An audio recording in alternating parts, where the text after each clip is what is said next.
moment. Right.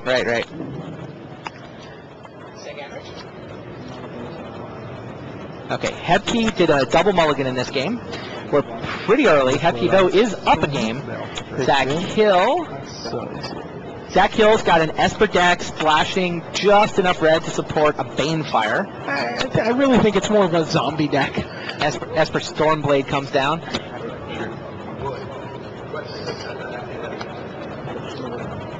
Lich Lord of Unks comes down for Zach Hill. Homunculus for Hebke. Come on. Mask. Looks like Zach Hill just made a Mask of Riddles and equipped it onto his Stormblade. How good is Mask of Riddles? People seem pretty mixed on it. Looks pretty good here.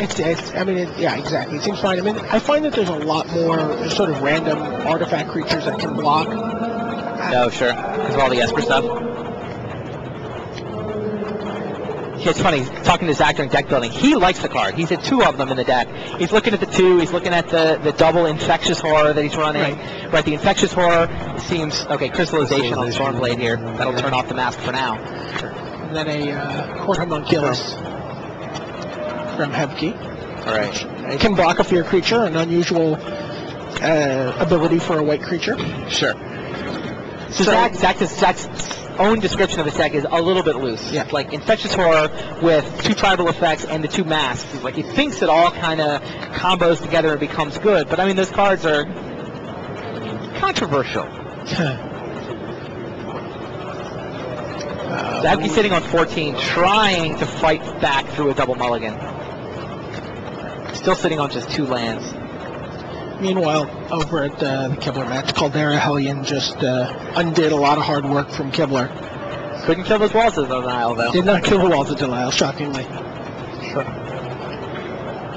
Scepter can be huge in that matchup because it can really keep Conley off of a key mana. And Conley doesn't have a lot of creatures either. It is hard for him to win here. Kibler was working the frontline stage, though. He's probably has to actually win with damage, right? Oh, sure. Can in theory deck him. Yeah, Conley might be able to deck him. I figured we'd look at some other tables for a while. That match, both of those decks are very good at not dying. So,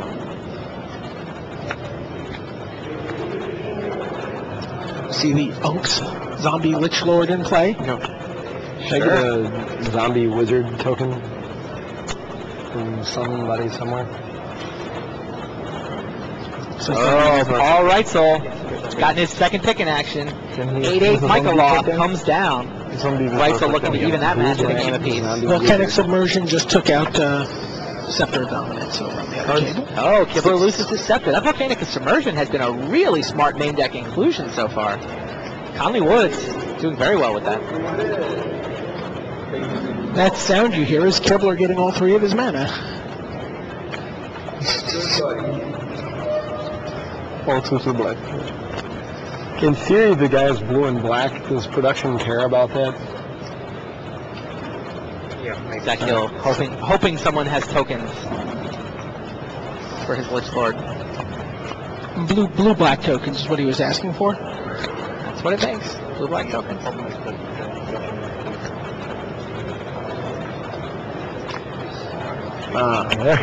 This guy's significantly more awkward. There's a blue-black token. Sure. A battle. There's a number of zombie synergies in the deck. So Zach is attacking with a 1/1 into 2/2 Court Homunculus? Is that what's going on right here? No. I'll deny reality this. Haha, deny reality on the border post. No. That's the only artifact, so picking that up will turn the Court Homunculus into a 1/1, and it dies. Yep. Free Screecher for Zach Hill's trouble. Nice sequence of plays there from Zach. Yeah, definitely. Hebke actually draws a second border post. Do you block that? I think you have to. Hebke trying to figure out how to piece his way back into this. Can get both border posts into play. Sure. And does. Go.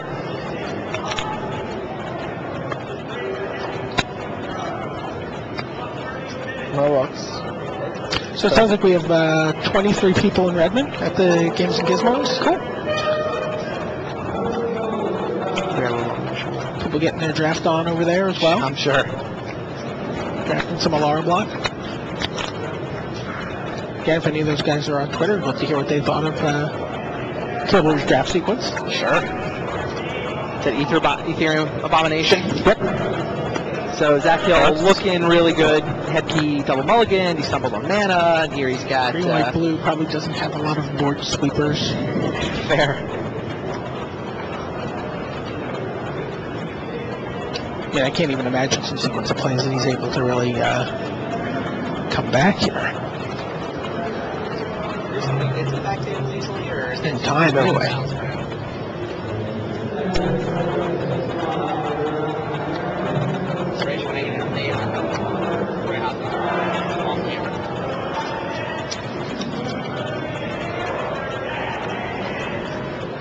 Okay.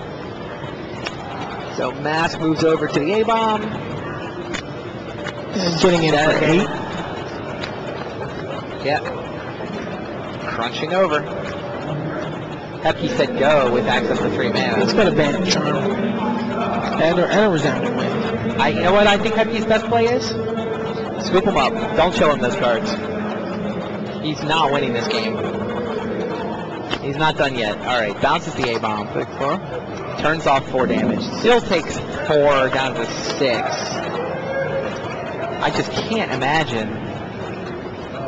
Maybe it's a little premature to scoop, but it's nice to have instants your opponent doesn't know about.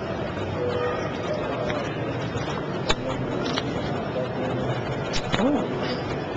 These players do not know each other's deck lists. Right. Over the semifinals, they will. Over the lunch break, it's so hard to keep them sequestered and make sure they don't get, some friend who's been watching the broadcast telling them about the cards. So they will be given deck lists over the lunch break. So they'll play their semifinal decks in full knowledge of their opponent's deck. But these quarterfinals are just like any other booster draft. You don't know what they've got. All you know is what you saw float through in the draft. No. And we have our first semifinalist. Congratulations, Kazuya Mitamura. 3-1. Takes out Christophe Gregoire, and you called that one.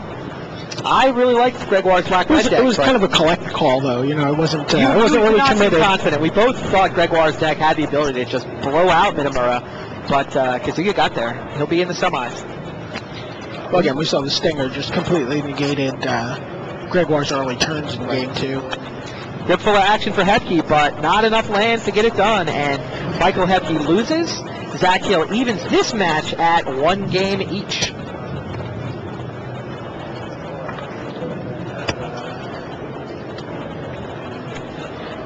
Let's go to the back game. Let's hear it. We're going to take a look at Paul Reitzel in action against Tom Ross. Yeah, trying to make sure Guys we are get in the middle of Game 2. We have. Is this still the Michaeloff game, or? Yeah, Reitzel played an 8-8 Michaeloff, and eventually Tom Ross was able to answer it with an Oblivion Ring, but not before a bunch of tokens came down to play. Reitzel has added Hissing Iguanar to his board, so all of those tokens that the Michaeloff left behind before Oblivion Ring took it out are looking at 1 point apiece. That'll be good enough to get the job done. Looks like a pair of Rock's Bodyguards in play for Tom. Yeah, Ross has been fighting a good fight. Reitzel is actually down to 3 in this game. It was 5, right? Ross is at 5, but not clear that Ross has the ability to slog through those tokens. He's gained 3 life from a bodyguard, You see Reitzel drawing it up, trying to figure out, can I attack, can I get more? Just 2 planes in Tom Ross's hand, so he's struggling. Ross does lead this match 1-0 though. Ross is up a game. Reitzel's trying to even it up. Reitzel looks like he's trying to figure out, can I attack? There's 3 guys over there. A pair of 2/3 bodyguards and a Steward of Valoron. Reitzel's got a bunch of tokens left behind by a Michaeloff, and he's got a Hissing Iguanar. +1/2, plus whatever this guy kills, right? 5 creatures on Reitzel's side of the board. Ross is on 5. 4, 2, 5, 7, 8, everybody. And there goes the attack. And he sends everybody. So barring an instant, 2 of them will get through. Nope. 3 of them will die. Yep. And no instants, no tricks for Tom Ross. Paul Reitzel has evened this match at a game apiece. I think we will hang out here and take a look at game 3 between these guys. You win in the turn before that, I get blown out. 1 turn later, you get blown out. So And that turn is really kind of a cool scheme. Paul Reitzel, 23 years old, lives in LA.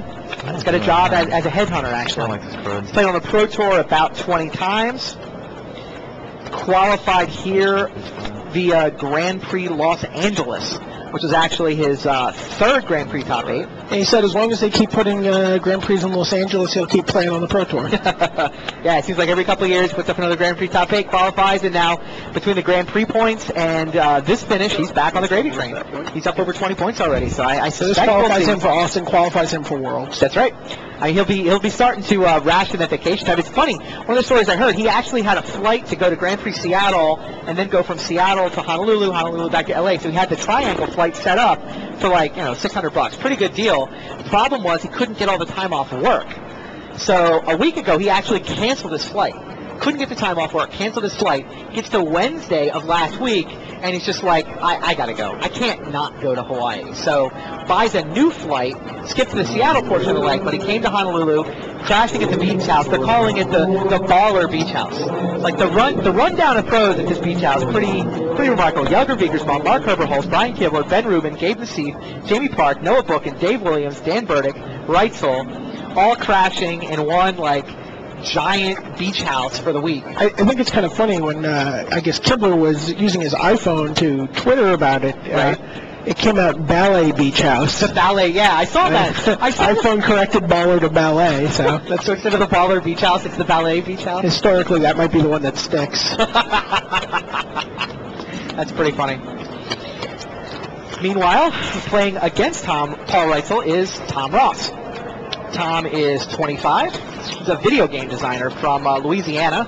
Qualified on ratings. He's played, I believe this is his 5th Pro Tour. One of the top-ranked players in the world, right? He's like 33rd ranked in the world on total rating. Absolutely. No, he's been playing for a while. 5th Pro Tour, like we said. He's been state champion a few times. His best Pro Tour finish was actually the previous Pro Tour Honolulu, where he got 38th. Also put up a 9th place at Grand Prix Atlanta. He's also been, enjoying the beach, sitting in the jacuzzi, talking about decks. Played a Dauntless Naya deck, actually. Very sort of, not a lot of people played Naya aggro in this tournament. Right. But, he felt like everything had sort of come around full circle to the pre-born days. Yeah, it's like let the Jun players metagame each other and try to make their Maelstrom pulses bad. I'm just going to beat you with red-green monsters. Took all the woolly Thoctars out of the deck, interestingly, in favor of Dauntless Escorts. And likes to draft white-based aggro strategies. You know what he's got? He's got a white-based aggro. Yeah. He's got green-white, got a touch of red. It could have been a little bit better. I mean, he seemed to be kicking himself a little bit. If he'd been just green-white the whole time, he could have had a 2-color deck. He could have had maybe an extra advanced Sureblade, but he's full-on Naya. Got some red in his deck. I don't know. It still looks totally fine. Double Knight of New Alara, which came super late, right? Those came like 7th and 8th pick, or 8th and 9th pick. 7th and 8th, I believe. He would have first picked it. Can't be 9th. He would have first picked it. So Axis Inspire, Oblivion Ring, Elvis Visionary, Mastodon, his first picks of the draft were his first picks of the draft were, I think, Wild Nakatl and a Croson Squire. Did he get Bulcerodon third? Bulcerodon second. Second pick Bulcerodon. So I mean that's the red probably worth it. Bulcerodon. He's actually running Ash's favor. Lapse of Certainty, Meditant, Filigree Fracture, Leotau, couple of Rock's Bodyguards. He's got a Bloodbraid Elf. He's got a Colossal Knight, Firewild Border Post to fire them up. Got a Vithian Renegade, Double Knight of New Alara. He would love. One of the things he said about drafting Naya is he wanted to draft Naya and herd other people into Esper. He would love as many other players to be Esper in this draft as possible. He's got Filigree Fracture. He's got Naturalize. He's got the Vithian Renegades. Nice. He feels like the last 4 games against an Esper player are stacked heavily in his favor. Michael Off was going to die as soon as they brought over a stack of 60 saplings. Reitzel, on the other hand, They brought over 4. green, red, black. You know what I mean? Like you would have. He first picked. We watched the draft next to Reitzel. We saw Kibler open up and pass Michaeloff, knowing that his housemate was going to err on the side of. We just saw a avalanche for 10 or 12. Conley Woods from now. Conley Woods out of the corner of my eye here. Yeah, we saw that Kibler's deck was set up behind double wall of denial. He couldn't lose, but he also couldn't win. His deck a little light on victory conditions. There were just enough threats to force Kibler to use his traumatic visions earlier. He had a subtle manipulation of creature along the way. And all of a sudden, Conley Woods just sets up after a long game. Gigantic Lottalanche. And Conley Woods up 2-0. Maybe knocking Kibler out here in the quarterfinals. Wow. So, here we go. Tom Ross leads with a Nicodle. Visionary comes down for Reitzel. We talked about Reitzel's deck. It's green-red with just a touch of black. It could have been a sick Naya deck with double Steward, double Knight of New Alara. However, Reitzel didn't want to go white because he knew Kibler on his right was going to be drafting Esper. So he's like, I won't even fight for white. I'll just be red-green, maybe round up touching a little bit of black. And as a result, he shipped a lot of really good white cards and has a good red-green deck. But again, I think both of these guys feel like, if they'd been psychic during the draft, things might have been able to go a little bit lot better. of the best cards in Tom's deck sort of come to him courtesy of Paul Reitzel. That's true. It's true. Yeah, I mean, the white that Reitzel issued went all the way to the other side of the table and wound up with Tom Ross. So Reitzel's got, he's got a Dragon Fodder, Double Visionary, Druid, some nice, decent curve, got a Hissing Iguana and a Skeleton Eyes and a Michaeloff. Does have a Blightning as part of his Black Splash, along with a Carrion Thrash. Yoka the Damned is in that Black Splash, Saracelum Archers, Leotau, Scarland Thrynax. Saracelum Archers, we think was Reitzel's first pick in the Conflux. Carabid, couple Border Posts, Rock's Brute, Valley Raynor. Didn't get as much of a hookup in Reborn as maybe was hoping for. Putrid Leech and Backlash are pretty good. Decent red-green touch black deck for Reitzel. I think a good green-white touch red deck for Ross. We'll see what happens. Michaeloff was good enough to get the job done eventually in Game 2. And here we see Cycled Naya Sojourner Soul, and there's the Lapse of Certainty again. Tom Ross has been very good with that card. So he's got his Nicodle. He attacked and got Naya Sojourner's counter put onto it, so that Nicodle is beating for 3 despite the lack of a mountain. Red's the splash for us. He cited in that Rakamar. He sided in Rakamar? That was not his... no, it's double red. I did not expect him to run it at all. Set. Nice roll. Surprised you brought it in. He doesn't have that much red. Rachel's under the gun very quickly here. Guess I'm done attacking for a while. Rifle's man is in good shape, though. And there's Rock's Brute. Yeah. Tom Ross could really use a mountain. 34? Like a million. 4 full Nicodle, so a lot better than 3-3 Nicodle on this board.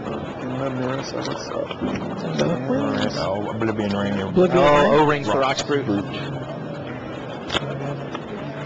Yeah, Rifle taking a beating here. Here comes 4 more. Time to chump block with Visionary. Can he afford to go down to 5? Maybe just hoping to save that for his Michaeloff. So this would probably actually be nice.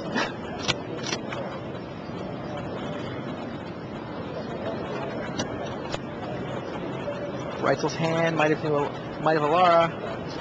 Yeah, chump block. No, not a chump block. He's got Might of Alara there. So it works out to be a trade? Yep. 8.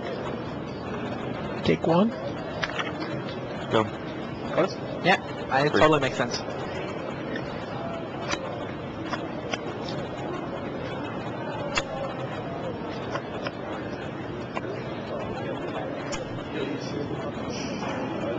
Carrier Crash? Yeah, I'm listening to Kibler sort of doing the analysis out loud of his second game there. He used the Traumatic Visions to stop a Grixis Charm because Kibler was getting his only flyer killed.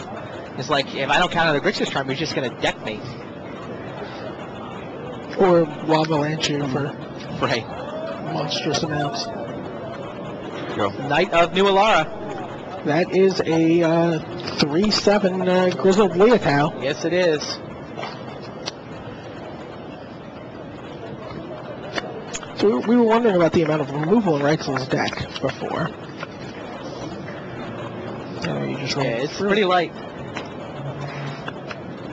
He's got the Skeleton Eyes. Yeah, buddy. He actually has the skeleton eyes in his hand. 2-2 and 3-7. Is that right? Yeah. Oh, that's actually it. Oh, interesting. Yoke of the Damned, skeleton eyes. No, I didn't see the yoke. Okay. Very nice play. Yep, that'll take out both creatures. Need a skeleton. You'll get a 1/1 regenerating